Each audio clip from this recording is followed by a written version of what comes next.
picture Odin for a second. Like, you're probably imagining a cosmic all-father in the sky. Oh, absolutely. The whole, raven perched on his shoulder aesthetic. Yeah, exactly. Or maybe, I don't know, Anthony Hopkins with that golden eye patch from the Yeah, movies. yeah. It's just pure, clean mythology. Fiction goes in one box, and history goes in a completely separate one. Right, which makes sense to us today. But what if you were actually looking at a real flesh and blood warlord, like someone who migrated from the Black Which Sea? is a wild thought. It is, and it immediately makes people uncomfortable. I mean, we prefer our myths to stay mythical, Right. but when you step into the world of early medieval history, that neat little categorization completely breaks down because early medieval writers and even 18th century scholars and ancient royal families, they didn't treat Odin as a god in the clouds. Wait, really? So how do they treat him? They treated him as a tangible ancestor, literally a historical founder who traveled from the East, leading this migrating elite. Wow.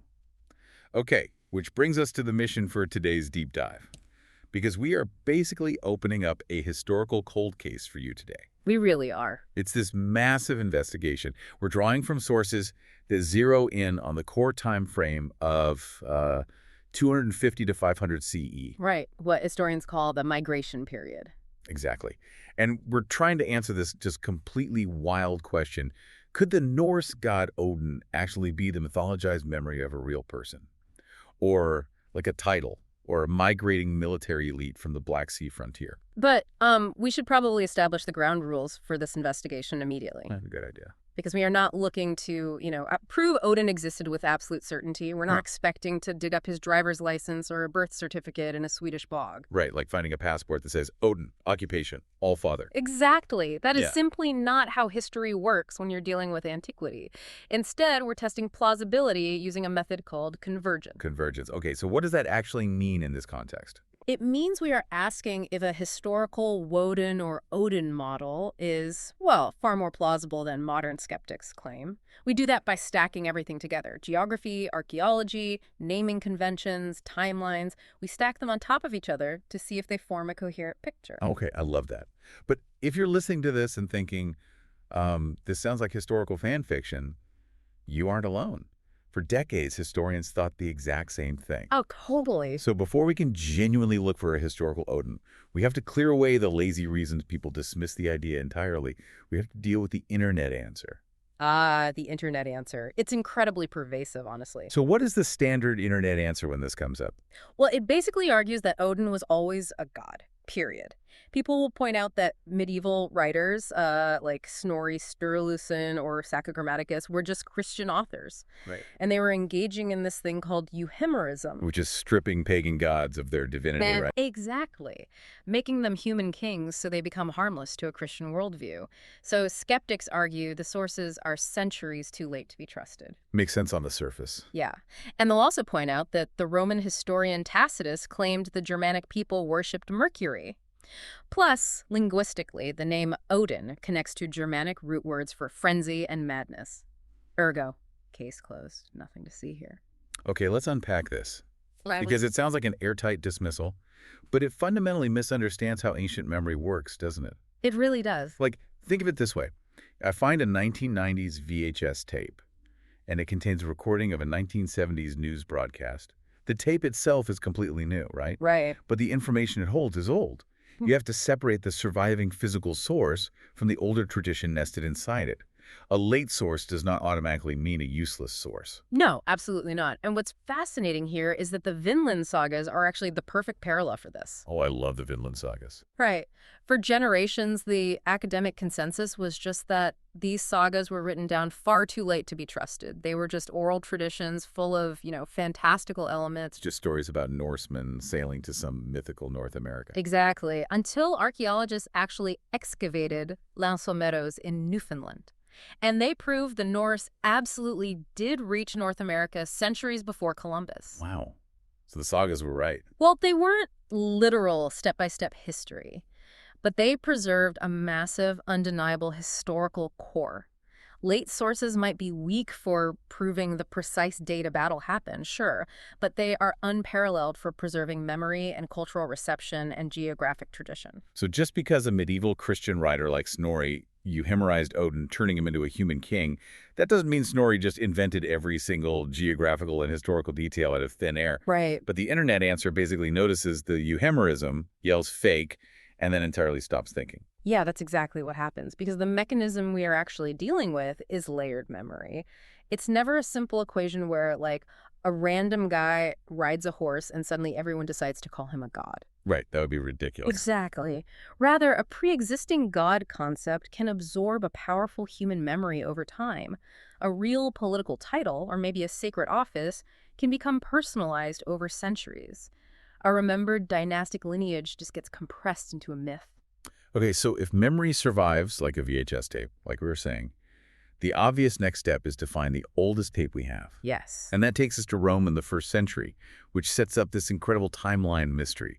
It just completely fractures the standard narrative of Germanic paganism. It really does. Yeah. So let's look at that Roman historian Tacitus, who was writing his ethnographic account, the Germania, in the 1st century CE. Okay. He goes to great lengths to detail Germanic origins, naming their core ancestral figures. He lists Tuisto, who is this earthborn god, and Manus, the ancestral progenitor of the people. He systematically names the ancestral tribes. But notice who is missing. Right. Woden. Odin is nowhere to be found in that ancestral lineage. Completely absent. Tacitus gives us a fully named ancestral system, and Woden isn't the grandfather of it. Now, Tacitus does mention that the Germanic people worship a god he labels Mercury, using the Roman interpretive label. Yes. But he never uses the native name Woden. Okay. And Mercury is certainly not listed as the political founder of their kings. Well, and Roman labels were famously elastic, you know? I mean, Julius Caesar called a native Gallic god Mercury as well. Right. It's basically an interpretive shorthand for any deity associated with travel or commerce or crossing boundaries. It is absolutely not a direct 1st century attestation of the fully formed, ruling all-father figure of Woden. But then fast forward a few centuries to the Anglo-Saxon and Norse royal genealogies, and the landscape has completely changed.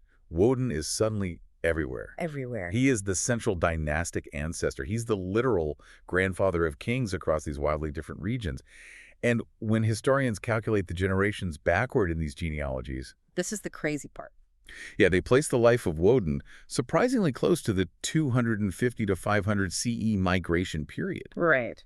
So why do so many separate traditions, from the royal houses of Anglo-Saxon England to Icelandic texts like the Heimskringla, why do they suddenly need Woden to be their political founder right around the migration period? The massive question. Did all these geographically separated people just magically invent the exact same grandfather at the exact same time?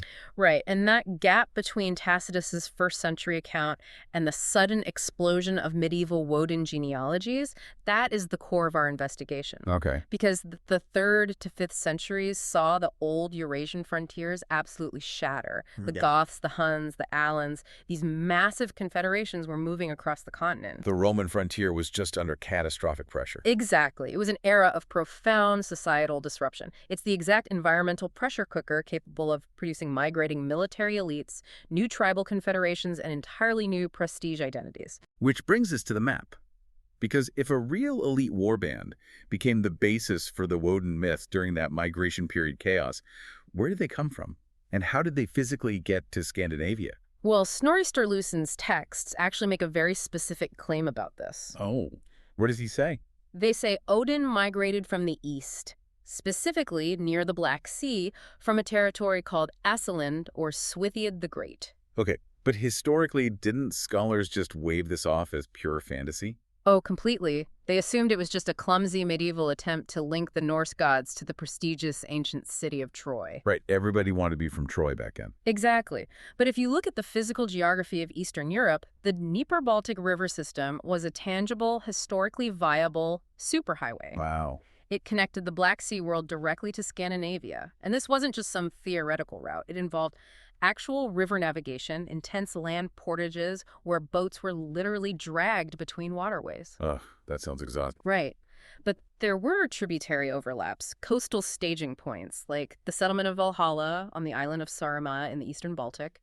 It was a heavily functioning migration and trade corridor. Okay, here's where it gets really interesting for me, because I'm stuck on the linguistics of this geographic claim. Oh, yes. We aren't just talking about mythical fairy lands or vague directions anymore.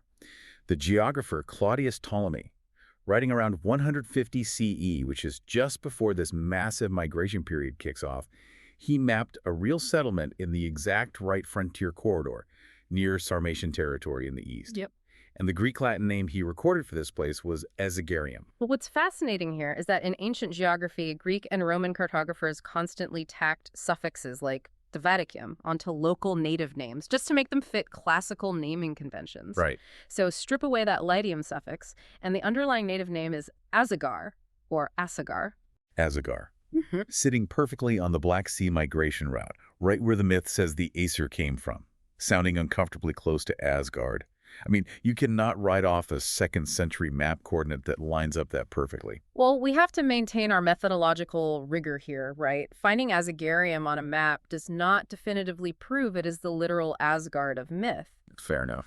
But if we connect this to the bigger picture, ancient geography frequently survives as distorted mythic memory. I mean, when a frontier collapses due to Hunnic or Gothic pressure, the physical cities burn and vanish. Right. But the names, the directions, and the prestige of those places survive in the oral tradition of the survivors. They get compressed over time into sacred geography.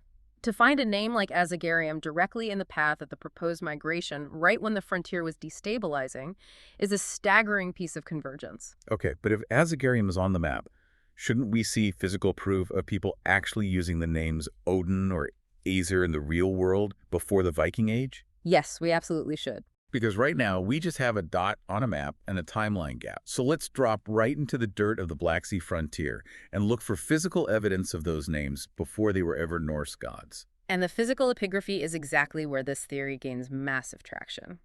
Let's start with the Aesir. In the east, we have the Tonyukuk inscriptions in Mongolia.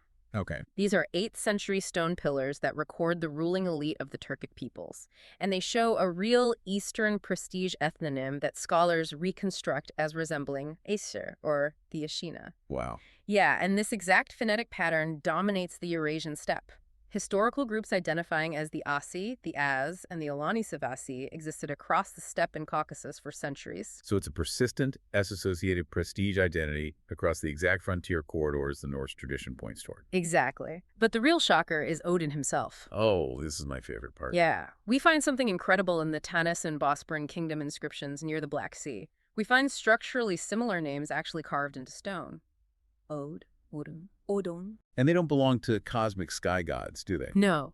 They belong to human beings living in a multicultural frontier setting long before Odin became the undisputed boss of the Norse pantheon. It's like, I don't know, looking through a real 1930s census in Kansas and finding a regular guy named Clark Kent living on a farm. That's a perfect way to put it. Finding Od and Odan as human names in the Black Sea dirt means there was a real ambiguity phase where these were just names or maybe titles of leadership before they were mythologized by later generations. Yes. This represents the human name problem for skeptics. We're not arguing that a mortal man named Odan, who carved his name into a rock in Tanis, is the literal god Odin who gave his eye for wisdom. Right. That's not the claim. We're demonstrating a mechanism. We're showing that Odin-like names existed in human inscriptional contexts in the exact geographic corridors where elite mobile warbands operated. And furthermore, that ambiguity phase physically travels. Okay, tell me about that. Later, up in Scandinavia, we find the Woden inscription on a runestone in Strängnäs, near Lake Mälaren. That specific geographic area becomes the absolute heart of later Swedish power and Odin worship. So the naming pattern moves exactly along the geographic route we've been tracking, from the Black Sea to the Baltic. Exactly. Okay, let's follow that movement. Because if an Eastern connected elite actually moved up those river highways into Scandinavia, they wouldn't just vanish into thin air upon arrival. No, they wouldn't. They would leave physical proof in the dirt. Which brings us to the archaeological aftershock, the Vendel and Valsgard excavations. Right. So in upland Sweden, which is remarkably close to Old Uppsala, the future epicenter of Scandinavian paganism, there is a sudden, massive explosion of elite boat graves directly following the migration period. The Vendel age, right. Yes. Okay. And the graves in these sites are not standard regional burials. They contain incredibly elaborate helmets, lamellar armor, intricate horse burials, and weaponry. Okay, but let me play skeptic for a second. Yeah. I'm looking at this and thinking, couldn't a wealthy Swedish chieftain just trade for some fancy Persian armor? Sure. Like, if you have money, You buy imported luxury goods. It doesn't inherently mean his ancestors migrated from the Black Sea or that he represents an incoming elite. Couldn't it just be normal Viking-era shopping?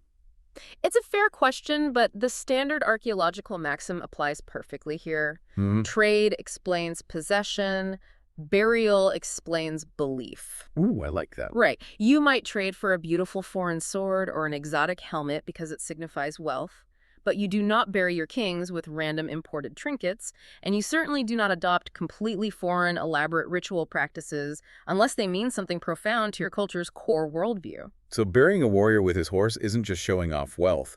It's a theological statement about what you think happens after death. Precisely.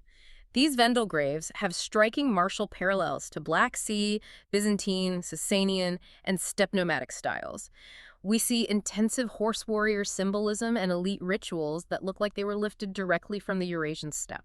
Wow. Grave goods represent theology. They represent your expectations for the afterlife. So when you see a steady adoption of steppe nomadic burial rites in central Sweden, you are not looking at a medieval Amazon Prime delivery. Right. You are looking at the visible aftershock of an incoming elite ideology or a profoundly hybridized warrior culture taking root in Scandinavia.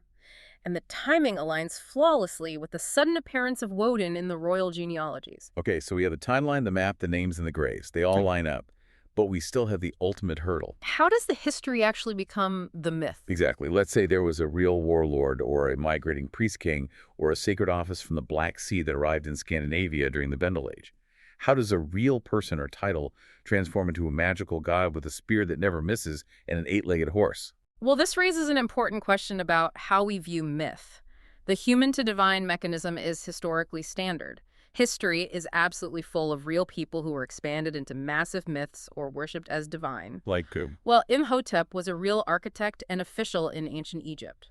Over centuries, he was elevated and worshipped as a god of healing and wisdom. Oh, true. Julius Caesar was a real flesh-and-blood dictator who was officially deified as Divus Julius by the Roman state after his death. Guan Yu was a historical Chinese military general who became worshipped as a god of war and loyalty. And it doesn't even require full godhood to completely mythologize someone, does it? No, not at all. Like, look at the Germanic heroic epics. Attila the Hun and Theodoric the Great were real, historically documented migration period rulers. Yes. But fast forward a few centuries of oral tradition, and they are transformed into legendary, larger-than-life characters named Atli and Dietrich. Their real political actions were stripped away, replaced by dragons, magic swords, and pure myth. Exactly. The leap from a migration period elite to a mythic figure is not just plausible, it's practically a sociological rule. Okay. But the real key to Odin is looking at his specific symbolic world. Odin is associated with ecstatic kingship, riding between worlds, spirit horses like Sleipnir, ravens serving as his eyes and ears, poetry, and commanding dedicated warbands. Right. That specific package of traits does not look like a standard Indo-European sky god. Wait, how do the eight-legged horse and the ravens connect to a migrating elite? Because that sounds like pure fantasy to me. It does until you look at Eurasian frontier ritual specialists and steppe shamans. Shamans across the Eurasian steppe used rhythmic drumming to enter ecstatic trances. Okay. In their cosmology, the drum is heavily metaphorized as a spirit horse that the shaman rides into the underworld or the spirit realm. Wait, really? So the drum is the horse? Right, exactly. Sleipnir, the eight-legged horse that Odin rides to the underworld, is a direct mythic parallel to the shamanic trance journey.